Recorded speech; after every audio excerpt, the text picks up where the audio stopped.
them in the world around us. So the first story is about an action called Occupy the Farm. How many people have heard of it? I'm really interested to see this actually. Okay, cool. So there's a piece of land in Albany, California, which is just north of Berkeley and Oakland, called the Gill Tract Farm. It was about 110 acres that was given over to the University of California at Berkeley from the Gill family in 1910. And when the Gill family gave this acreage over to the UC, they said it was for the purposes of agriculture and education.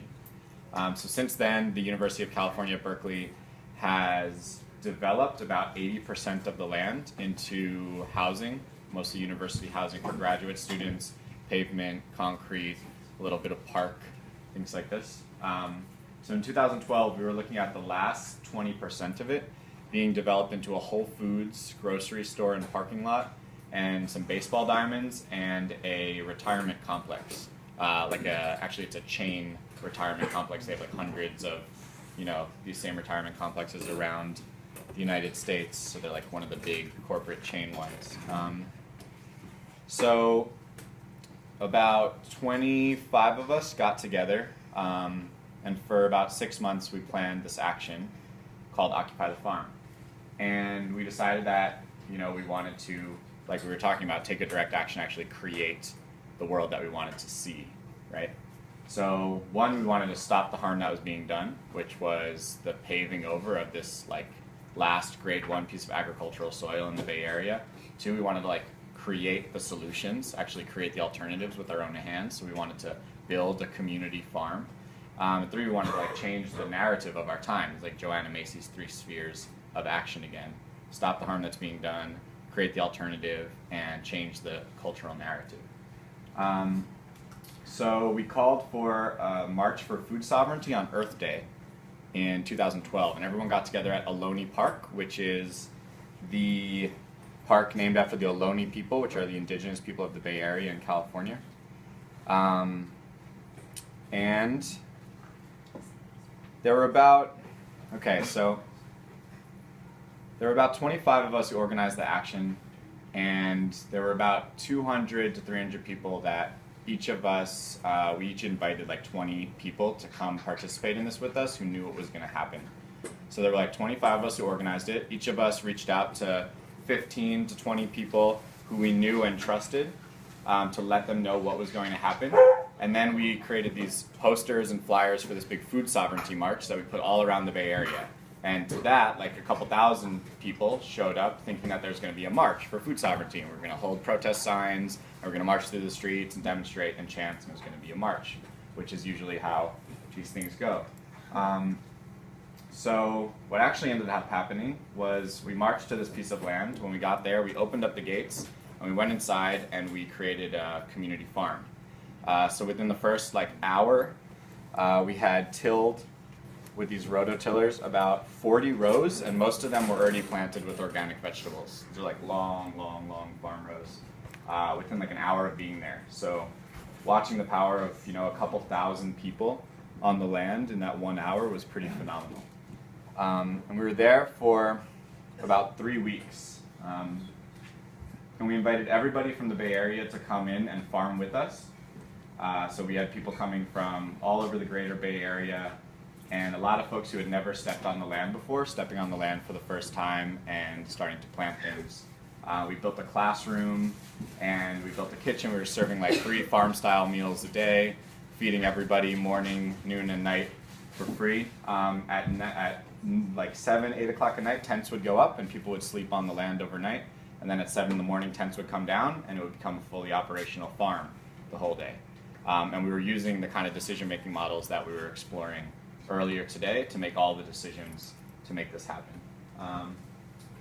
So we were there for about 3 weeks. By the end of the 3 weeks that we were there, we had planted about 70 rows of this organic conventional ag row crops.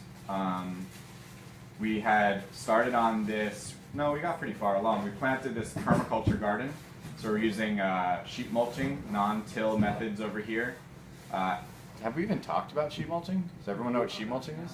It's a permaculture course. We haven't even talked about sheep mulching. So sheep mulching is a non-till method of planting and growing, where instead of tilling up the soil, running blades through it, which kills microbial life and, as Ted was telling us, snakes and what else say, frogs and all kinds of life in the soil.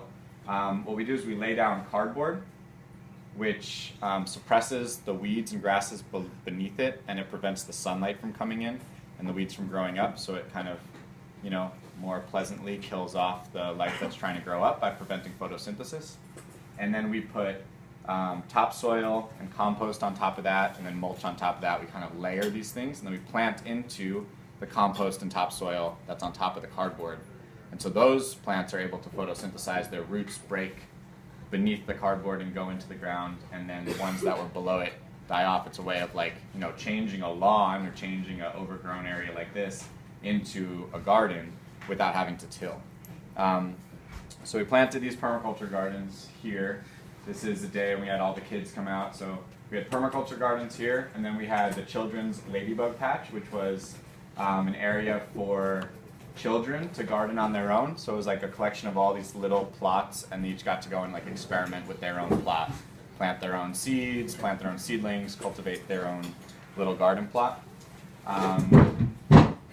So this is a architectural drawing that was drawn up by a landscape architect over the 35 years in which people were advocating for this space to become a community farm.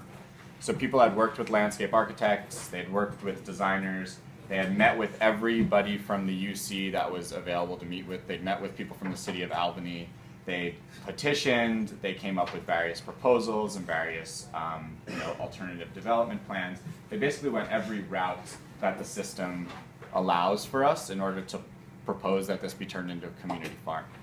And at every juncture where it was finally getting to the point of possible approval, there was a closed door, and they were told that they couldn't do that. Meanwhile, the farm started to be used for what's called corn gene isolation research.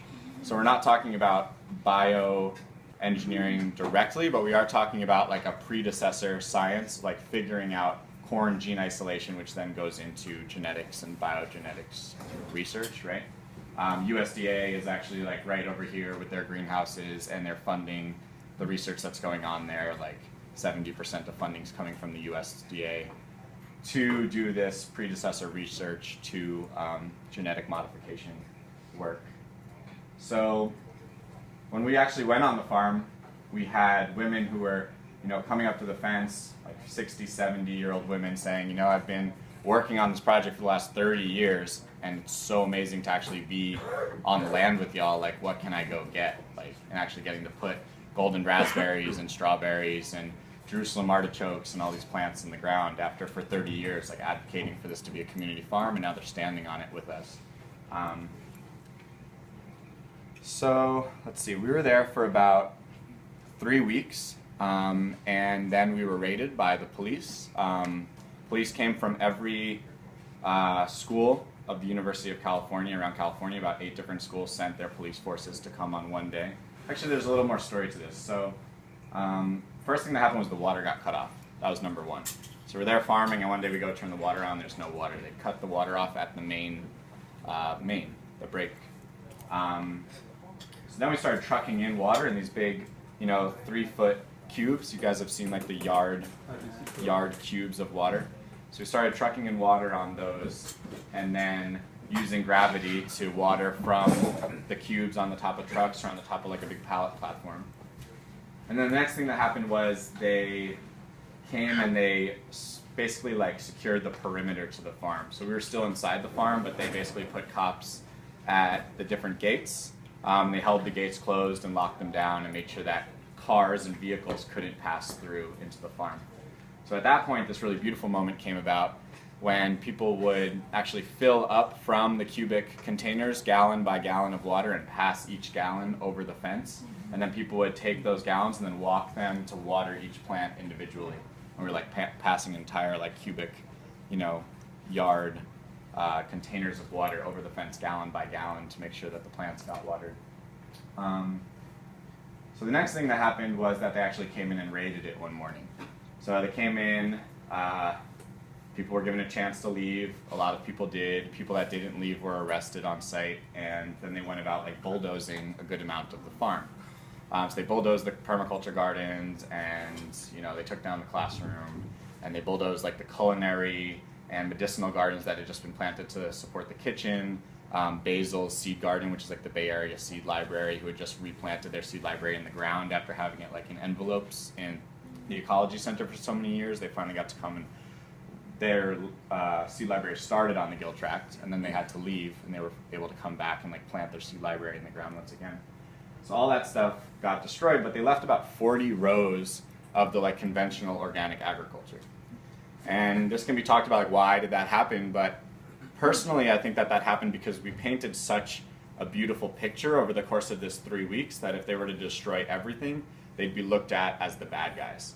And so we were on ABC and Fox News and CNN and all the local media channels, and there was this imagery that was painted of like good old like Americano farmers with like sun hats and overalls and like a red handkerchief around, doing like good old boy farming in America, which is this like conventional classic picture of, goodness. So that was important, actually. So like the design of a protest, right? So a lot of these people, like in other situations, might be found with, a black hoodie and black jeans, but like for this specific action, people kind of designed the action to have a certain aesthetic. And what that did was it created the story in the media that they weren't able to just create like this us and them were like getting the bad activist people out of the farm. And so they left these 40 rows of conventional organic ag. And so every Sunday, over the course of the next 2 months, we would march back to the farm, we would cut open the locks, we'd go inside and we would water and weed and harvest the plants together. And we'd have the police right there telling us that we weren't allowed to be doing that and that we could get arrested, and we'd go about our day, and then at 3 p.m. when we were done with our work, we would leave. And they would lock everything back up, and we'd come back next Sunday and do the same thing. So over the course, this is like us harvesting on one of those Sundays. And over the course of those 2 months, we harvested over 2 tons of organic food by weight that we shared with everybody in the Bay Area for free. So this is us after like one of our big harvests. So all this food went out for free in different ways: roadside farm stands, food not bombs, sent to different kitchens that were cooking it in different homes. And this is actually a general assembly. People are using a consensus decision-making process to decide how the food gets distributed. So people are bringing proposals, like I propose we should give 50% of it to food not bombs. Somebody else, I propose that we should do a roadside farm stand and raise consciousness about the farm, and all these different proposals, and then finding a solution that works for everybody around how we should distribute the food that we all grew over the last few months. Okay, so I'll get back to that story to end this whole thing, but this is a different one. This is the story of Lakeview Elementary, or the People's School for Public Education. So what happened was there's a school in Oakland, California, called Lakeview Elementary.